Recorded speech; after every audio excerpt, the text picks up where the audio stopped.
challenges, just financially trying to cope with all that and at the same time do good research and make a good product. Well, I mean, the global aspect of it just means your technology is not just better than the guy down the street. It has to be superior to anywhere in the world. So coming to OSA, like here, this room, you're networking with everybody all around the world. You get to have a little gauge of where you stand and what you ought to be doing. So that's definitely global. But my feeling is that don't take anything out of just sort of like out of context. That whatever you do, don't do it unless you can do it really, really well. And small companies generally, I think, do not have the resources to do well overseas at a long distance, at least in the good old days. So, for example, a lot of companies would start to set up reps in Japan and in Europe. And Japanese customers, for example, are extremely detail-oriented, and they're extremely demanding, and literally can create such a difficulty, havoc.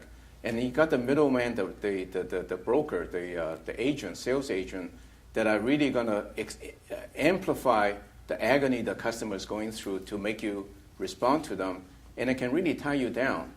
So I'm not advocating don't go overseas, but do everything unless you can do it really well, and there's a time for everything. But you can't ignore them. Yeah, absolutely. It's a global world now.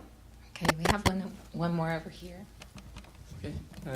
Thank you for your answer. As you mentioned before, I think it's the best direction to maintain the culture of the business, like the research or maybe the basic goods product. But I think every company always do like you say, and it's the best direction. But since it's so simple, why is most of companies still maybe break down or crash? Yes, what problem is it? Thank you. Well, the question, let me paraphrase it, is that why some people fail. I mean, that's like asking how many ways can you cook bad soup? So I think oftentimes we, even with the best intention, we do what we think is right, okay, but may not be right. And so objectivity, humility, willing to listen, think about things intellectually, that's the only way you can address it, to avoid the mistakes. And yet mistakes are unavoidable, but rarely they are unrecoverable. So you gotta do the best you can, make the decision and go with it, because no decision oftentimes is even worse. So you do your best.